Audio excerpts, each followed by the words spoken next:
नमस्कार, आपका एक बार फिर से स्वागत है हमारे इस नए वीडियो में। तो दोस्तों, आज की इस वीडियो आप लोगों के लिए काफ़ी ज़्यादा इंपॉर्टेंट रहने वाले हैं, क्योंकि आज की इस वीडियो में हम लोग अपवर्तनांक टॉपिक को कवर करने वाले हैं। तो जो भी स्टूडेंट हमारे चैनल पर नए हैं, आपसे रिक्वेस्ट है कि हमारे चैनल को सब्सक्राइब करें और साथ में बेल आइकन को जरूर प्रेस करें, ताकि ऐसे ही हेल्पफुल वीडियो का नोटिफिकेशन आप तक मिल सके और अपनी तैयारी को क्या कर सकते हैं, स्ट्रॉन्ग लेवल तक बना सके। तो आइए इस वीडियो की शुरुआत करते हैं। तो फ्रेंड्स, अपवर्तनांक क्या होता है? अपवर्तनांक आइए डिफिनेशन की मदद से समझते हैं। डिफिनेशन में देखिए क्या करता है।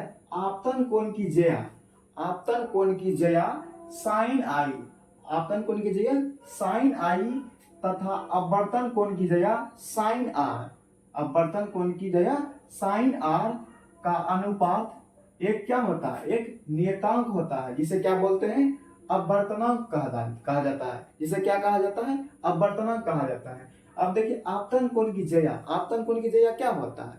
आपतन कोण की ज्या क्या होता है? जब प्रकाश की किरण जो है आपतित होती है, वो जिस एंगल पर जो होती है उसे क्या बोलते हैं? आपतन कोण की ज्या, यानी साइन आर। ठीक है।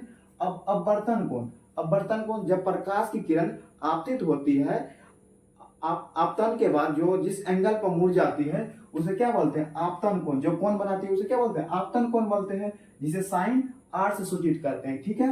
देखिए, जिसे अपवर्तनांक कहा जाता है। इस अपवर्तनांक को क्या कहते हैं? इसे स्नेल का नियम भी कहा जाता है। अगर आपसे पूछे स्नेल का नियम क्या होता है, तो आपको बताना है आपतन कोण की ज्या और अपवर्तन कोण की ज्या का अनुपात क्या होता है? स्नेल का नियम होता है।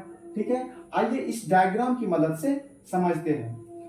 देखिए, हमने एक अभिलंब यानी नॉर्मल लिया है, अभिलंब यानी नॉर्मल लिया है।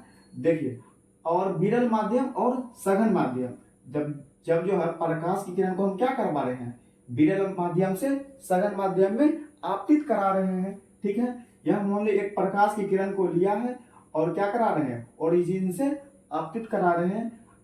और जो प्रकाश की किरण जो कहां से जा रहा है, विरल माध्यम से सघन माध्यम में जा रहा है। देखिए, यह जो प्रकाश की किरण है इसे सीधे जाना चाहिए, लेकिन यह क्या जा रहा है, कुछ एंगल पर मुड़ जा रही है, यानी अभिलंब की ओर क्या हो रहा है, झुक रहा है। आपसे पूछा जा सकता है, जब प्रकाश किरण विरल माध्यम से सघन माध्यम में जाती है तो अभिलंब से क्या होता है, अभिलंब की ओर झुक जाती है, यानी मुड़ जाती है। ठीक है। या देखिए, मैंने एक आपतित किरण यानी आपतित कराया तो उसे क्या बोलेंगे, आपतित किरण। जो अपवर्तित होती है उसे क्या बोलते हैं, अपवर्तित किरण बोलते हैं। अब देखिए, आपतित किरण और अभिलंब के बीच क्या बन रहा है, एक एंगल बन रहा है, जिसे क्या बोलते हैं, आई नाम दिए हैं। ठीक है। अब देखिए, यहाँ अभिलंब और अपवर्तित किरण के बीच क्या बन रहा है, एक एंगल बन रहा है। इसी को तो कहते हैं साइन आर, यानी अपवर्तन कोण। इसे जो है म्यू से सूचित किया जाता है, इसे म्यू तथा एन से भी सूचित किया जाता है, म्यू और एन से सूचित किया जाता है। अपवर्तन का जो है कोई मात्रक नहीं होता है, अपवर्तन का कोई मात्रक नहीं होता। अगर मात्रक ही नहीं हुआ तो क्या होगा, विमा होगा, नहीं होगा। ठीक है। देखिए, म्यू बराबर साइन आई बटे साइन आर हो जाता है, म्यू बराबर साइन आई बटे साइन आर हो जाता है। ये परिभाषा में तो भी बोलता है आपतन कोण की ज्या तथा अपवर्तन कोण की ज्या का क्या होता है, अनुपात होता है। देखिए, आपतन कोण की ज्या क्या होता है, साइन आर, और अपवर्तन कोण की ज्या क्या होता है, साइन आर, और अपवर्तन कोण का ज्या क्या होता है, साइन आर होता है। इन दोनों का अनुपात ही क्या होता है, अपवर्तनांक होता है। आप इसे स्नेल का नियम भी कह सकते हैं। ठीक है। अब देखिए, म्यू म्यू क्या हो जाता है, एक अपवर्तनांक हो जाता है। आई क्या होता है, साइन आई क्या होता है, आपतन कोण हो जाता है। और साइन आर क्या हो जाता है, साइन आर क्या हो जाता है, अपवर्तनांक कोण हो जाता है, अपवर्तन कोण भी कह सकते हैं। ठीक है। अपवर्तनांक दो प्रकार के होते हैं। अपवर्तनांक कितने प्रकार के होते हैं, अपवर्तनांक दो प्रकार के होते हैं। पहला सापेक्ष अपवर्तनांक और दूसरा निरपेक्ष अपवर्तनांक। पहला सापेक्ष अपवर्तनांक और दूसरा क्या होता है, निरपेक्ष अपवर्तनांक। आइए सबसे पहले निरपेक्ष अपवर्तनांक को देख लेते हैं। देखिए, निरपेक्ष अपवर्तनांक क्या कहता है, निरपेक्ष अपवर्तनांक। देखिए, निरपेक्ष हवा में प्रकाश की चाल तथा किसी माध्यम में, अब किसी माध्यम कहने का मतलब क्या हो गया, वह पानी हो सकता है, वो पानी हो सकता है, वो क्या हो जाता है, कांच हो सकता है, अनेक प्रकार से हो सकता है, किसी और माध्यम हो सकता है। ठीक है। में प्रकाश की चाल, किसी माध्यम में प्रकाश की चाल का अनुपात क्या होता है? निरपेक्ष अपवर्तनांक होता है। क्या होता है? निरपेक्ष अपवर्तनांक कहा जाता है। देखिए, निरपेक्ष अपवर्तनांक बराबर क्या होता है? हवा में प्रकाश की चाल और किसी माध्यम में प्रकाश की चाल का क्या होता है? रेशियो होता है, यानी अनुपात होता है निरपेक्ष अपवर्तनांक। ठीक है, तो कहता है निरपेक्ष अपवर्तनांक हवा में प्रकाश की चाल तथा और किसी माध्यम में प्रकाश की चाल का क्या हो रहा है? अनुपात है, निरपेक्ष अपवर्तनांक हो गया। ठीक है, देखिए यदि हवा की चाल को सिर्फ मान लेंगे और किसी माध्यम में प्रकाश की चाल को क्या मान लेंगे? भी मान लेंगे, तो म्यू बराबर क्या हो जाएगा? सी बाय भी हो जाएगा। म्यू बराबर क्या हो जाएगा? सी बाय भी हो जाएगा।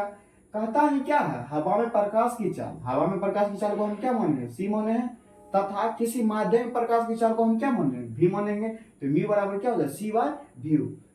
म्यू बराबर क्या हो जाएगा? सी बाय भी हो जाएगा, यानी हवा में प्रकाश की चाल और किसी माध्यम में प्रकाश की चाल का क्या हो जाएगा? अनुपात हो जाएगा, निरपेक्ष अपवर्तनांक हो जाएगा। ठीक है, सेकेंड टाइप कहता है सापेक्ष अपवर्तनांक। सापेक्ष अपवर्तनांक कहने का मतलब एक दूसरे के क्या होंगे? सापेक्ष होंगे। ठीक है, जब दो माध्यम हो तो पहले माध्यम में प्रकाश के वेग तथा दूसरे माध्यम में प्रकाश के वेग का क्या होता है? अनुपात होता है, यानी रेशियो होता है। तो क्या होता है? पहले माध्यम के सापेक्ष दूसरे माध्यम का क्या होता है? अपवर्तनांक कहलाता है। दूसरे माध्यम का क्या कहलाता है? अपवर्तनांक कहलाता है। इसे ही तो क्या कहते हैं? सापेक्ष अपवर्तनांक, यानी एक दूसरे के क्या है? सापेक्ष है। ठीक है, देखिए पहले माध्यम में प्रकाश का वेग को हम क्या मान लेते हैं? v1 मान लेते हैं। पहले माध्यम में प्रकाश का वेग को हम v1 मान लेते हैं, तथा दूसरे माध्यम में प्रकाश के वेग को हम क्या मान लेते हैं? v2 मान लेते हैं। दूसरे माध्यम में प्रकाश के वेग को v2 मान लेते हैं। देखिए सापेक्ष अपवर्तनांक बराबर हो जाएगा v1 अपॉन v2 कैसे हुआ? क्योंकि कहता है जब दो माध्यम हो तो पहले माध्यम में प्रकाश का वेग तथा दूसरे माध्यम में प्रकाश के वेग का क्या है? अनुपात है, रेशियो है। उसी को क्या बोलते हैं? सापेक्ष अपवर्तनांक बोलते हैं। ठीक है, अब हम कुछ इंपॉर्टेंट क्वेश्चन जो बनता है उसके बारे में थोड़ा सा जिक्र कर लेते हैं। देखिए आपसे पूछा जा सकता है, जैसे पानी का अपवर्तनांक, आपसे मोस्ट इंपोर्टेंट क्वेश्चन है, पूछेगा पानी का अपवर्तनांक कितना होता है? तो आपको बताना है पानी का अपवर्तनांक 1.33 होता है, यानी 1.33 होता है। अब पूछेगा केरोसिन का अपवर्तनांक कितना होता है? केरोसिन का अपवर्तनांक कितना होता है? आपको बताना है 1.44 केरोसिन का अपवर्तनांक होता है। अब तीसरा प्रश्न पूछेगा हीरा का अपवर्तनांक कितना होता है? 2.42 हीरा का अपवर्तनांक होता है। अब देखिए क्राउन कांच का अपवर्तनांक कितना होता है? 1.52 क्या होता है? क्राउन कांच का अपवर्तनांक होता है। तो दोस्तों आज के इस वीडियो में बस इतना ही। अगर आपको ये वीडियो अच्छा लगा तो वीडियो को लाइक करें और अपने फ्रेंड्स के पास जरूर शेयर करें।